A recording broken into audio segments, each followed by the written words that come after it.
Hai semuanya, perkenalkan nama aku Raska Talbasabela dari kelas 11-2. Perkenalkan, nama saya Rafa Poseto, absen 28, kelas 11-2. Mommy, a girl behind you. Hai, aku Kalila Rahmani Nama Putri dari absen 14. Hai, aku Naysila Zahira, absen 26 dari kelompok Perhimpunan Indonesia.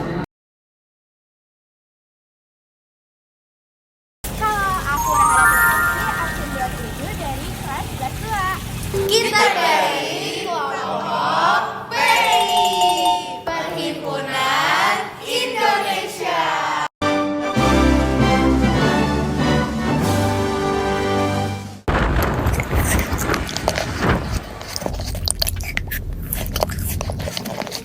Tunggu.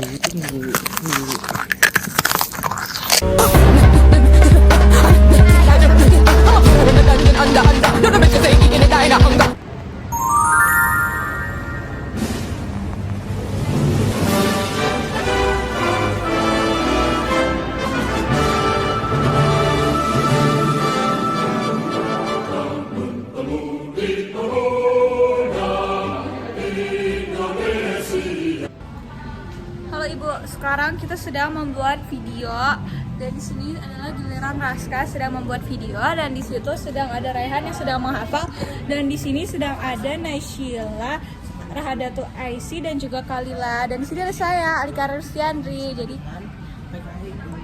semangat Raska, semangat semua. Pada awalnya, sekelompok orang Indonesia memutuskan untuk kuliah di Belanda karena minimnya universitas yang terdapat di Indonesia. Lalu mereka memutuskan untuk membuat suatu organisasi yang dipelopori oleh Sultan Kasayangan dan Raden Mas Noto Suroto. Nah, organisasi ini didirikan pada 25 Oktober 1908 yang bertujuan untuk saling menukar ide dan informasi mengenai sosial dan budaya. Nah, tapi pada tahun 1913, Dr. Cipto Mangunkusumo memutuskan untuk mengganti organisasi ini ke arah politik. Nah guys, tadinya Perhimpunan Indonesia ini dibentuk untuk mempersatukan ide serta gagasan para pelajar Indonesia yang berkuliah di negeri Belanda. Dan mereka ikut serta dalam bertukar informasi dan juga ide-ide mereka dituangkan semua di dalam organisasi ini. Organisasi ini juga mereka ikut serta dalam kegiatan edukatif seperti seminar dan juga penerbitan majalah. Nah, adapun tujuan utama dari Perhimpunan Indonesia ini terdapat dalam pasal 2 statuten yang intinya itu untuk memajukan kebersamaan Indiërs negeri Belanda dan juga untuk mengadakan hubungan kepada negara Hindia Belanda.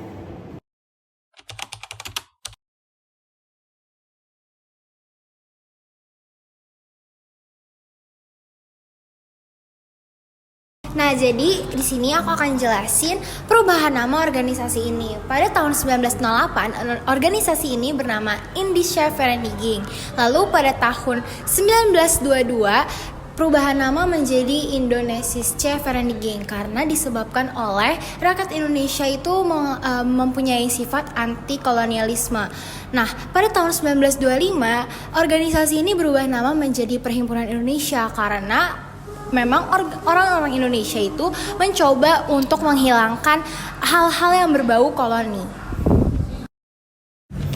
Perjalanan Perhimpunan Indonesia ini ibarat seperti proses kehidupan siklus metamorfosis yang terjadi pada kupu-kupu guys. Yang pada awalnya organisasi ini berisikan mahasiswa-mahasiswa Indonesia yang berada di Belanda dengan tujuan untuk berbagi dan melestarikan budaya Indonesia walaupun berada di Belanda itu. Namun, sering berjalannya waktu, organisasi Perhimpunan Indonesia ini berubah secara signifikan. Yang pada awalnya berciri khaskan sosial budaya, akhirnya berubah menjadi organisasi yang berciri khaskan politik yang bersifat non-kooperatif dan radikal. Yang dengan tujuan untuk memperjuangkan kemerdekaan Indonesia itu sendiri. Organisasi Perhimpunan Indonesia atau Indische Vereniging merupakan organisasi non-kooperatif atau radikal karena mereka mengkritik Belanda secara terang-terangan. Organisasi-organisasi yang memiliki sifat radikal terhadap pemerintah kolonial Belanda melakukan perjuangan dengan upaya menggembleng persatuan dan kesatuan di masyarakat dengan cara melakukan surat kabar dan melakukan rapat umum. Kemudian mereka mengancam keras pemerintah untuk melakukan kebebasan bergerak untuk partai-partai.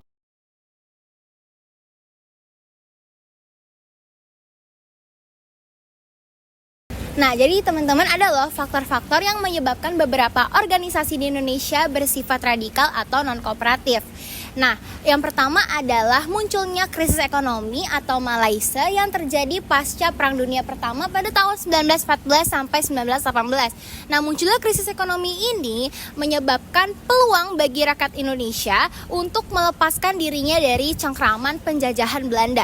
Nah, yang kedua adalah munculnya pemimpin-pemimpin yang bersifat reaksioner, di mana pemimpin yang bersifat reaksioner ini sangat merugikan sekali rakyat Indonesia. Maka dari itu munculnya perasaan bagi rakyat Indonesia yang ingin terlepas dari penjajahan Belanda.